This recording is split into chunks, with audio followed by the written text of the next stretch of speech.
అమ్మా అంటే పలికే దైవం ఆ శ్రీచక్రవాసిని. ఆవిడే పరమేశ్వరి, ఆవిడే పరాశక్తి, ఆవిడే పరబ్రహ్మస్వరూపిణి, ఆవిడే రాజరాజేశ్వరి, ఆవిడే శ్రీమత్సింహాసనేశ్వరి, ఆవిడే చిదగ్నిగుండ సంభూత, ఆవిడే భక్తవత్సలి, ఆవిడే శ్రీమన్నారాయణి.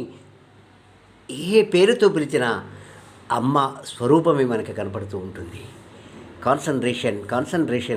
మనస్సు నిలిపి గినుక ఆ పరమేశ్వరిని, ఆ నల్లపోచమ్మ తల్లిని మనం గినుక వేడుకున్నట్లయితే మనకి అన్ని పనులు కూడా పూర్తవుతాయి. భగవద్బంధువులారా, మరి ఆ యొక్క అమ్మ నామాన్ని చెప్పండి. అమ్మా అని ఒక్కసారి పిలవండి.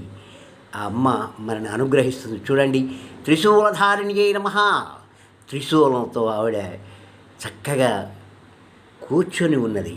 మన కోరికలన్నీ కూడా తీర్చడానికి మన కోసమే నిమ్మమాల వేసుకొని, నిమ్మకాయల దండ వేసుకొని, చక్కటి మల్లెపూలు ధరించి, మందారాలు ధరించి, ఎంతో సౌమ్యంగా లాస్యప్రియాలైకరి లజ్జా రంబాది వందిత అంటాం కదా, ఆ రకంగా అమ్మవారు ఎట్లా కొలువు తీరి ఉన్నారో చూడండి.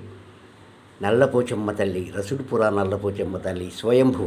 ఒక్కసారి దేవిని దర్శించండి, మీ కోరికలన్నీ కూడా తీర్చాయి.